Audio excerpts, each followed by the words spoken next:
Bakit? Mami, gusto ko ganito sa bahay natin sa dream house. Bakit?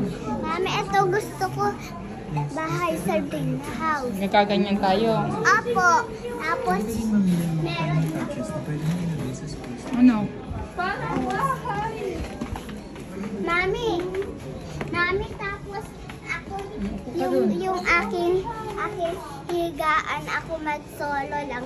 Tapos Okay. meron din si ate solong higaan. Gusto mo mag-solo-solo kayo? Sige. Oo. Meron pong study area. Ito maganda oh. Ito, part ko. Mami, gusto namin ito. Mami, ganito Mami, ganito gusto ko bahay. Ano po yan?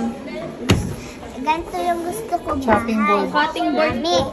meron dun sa baba, merong higaan. Oregon. Ay, mami! May halaman Mami! na para bubunin na lang kapag maglulo.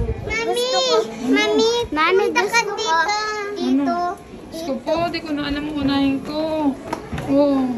Gusto daw niya ito. O ano naman dito? Ito.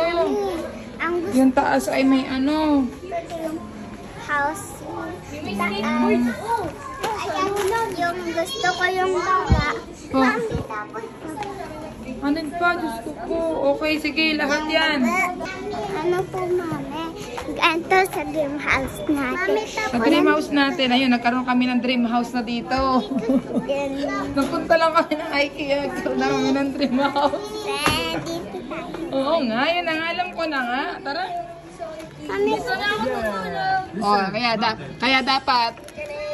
Meron higaan dun sa baba na. Kaya hindi na tayo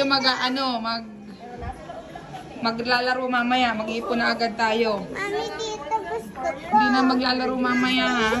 Mag-shopping na tayo sa Ano? Anong gusto mo?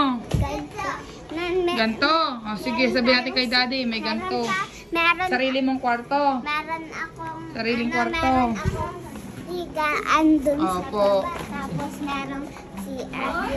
Okay po. Tapos meron ganito sa aking higaan. Okay. May carpet. Tapos meron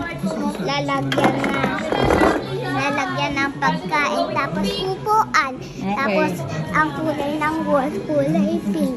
Tapos may design. Okay, sige na, saka na yun, saka na yun. Pagka magdi-dream house na tayo, Diyos ko, may color na rin, may ano na rin, may lagayan ng pagkain. Ito, sa kwarto daw. Tingin pa tayo sa iba. Mami, tapos yun pa. Mami, laro na. Sige, wag na kayo maglalaro mamaya. Ipunin natin yung panlaro nyo mamaya, ha? Oh, para matuloy na. Diyos ko po. Ang galing, nakakatawa pala dito, nakakaipon ng dream. Mami, ito pa. Ano? Ayun pa, okay, sige. Nakakatawa pala dito, lagi pala dito. Lagi palang sa ganito kayo dadalhin. Hello mga ka-KJ, it's me again, Madam KJ. Ayan nga't napanood nyo ang mga anak ko at napapunta lang kami dito sa MOA at dumiretso kami sa IKEA. Ay talaga namang maraming nabuong dream. O diba? Ang sarap palang dalhin ng mga anak sa mga ganitong mga lugar. At talagang nakakabuo sila ng mga samot-saring mga dream. O, diba? May dream house na agad kami. Kasi napapunta kami dito sa may mga bedroom na yan. At sa mga talaga siyang para siya talagang kwarto. Kaya talagang natutuwa yung aking mga anak at gusto daw nila ay ganun. Kaya lang grabe, sa sobrang dami nilang nakita ay ang dami din nilang gusto. O diba? Kaya naman sabi ko, sa susunod talagang dadaling ko sila ulit sa mga ganito. At talagang sabi ko, wag na maglaro para makaipon na agad at hindi na sila magantay pa ng matagal sa kanilang mga dream. O diba? O, ang saya naman. Nakakatuwa lang kasi na ang mga bata ay hindi na nagtuturo ng mga laruan at gawa ng siguro nasawa na rin naman.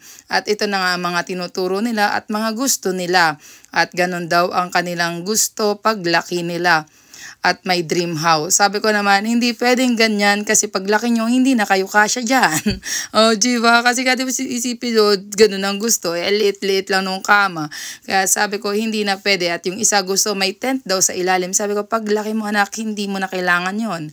Kaya talagang kakatuwa lang kasi ang dami nilang nasa isip na gusto ganyan, ayan, sa Mutsari ko mo nakikita nila, mga pambata, syempre bata diba? Ay kaya nga lamang ay syempre ay hindi pa natin malalaman kung kailan pa tayo magpapagawa ng ating dream house.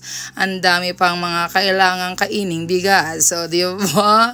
Kasi hindi naman pwedeng hindi tigi-isang kwarto kasi yun ang gusto nila, isang kwarto daw. O, sige, pagbigyan natin. Pero ngayon, hanggang dito na lang muna. Maraming salamat. God bless us all. Keep safe. Ingat. At dahil nga dito ay kami ay magpapaalam na. Bye-bye.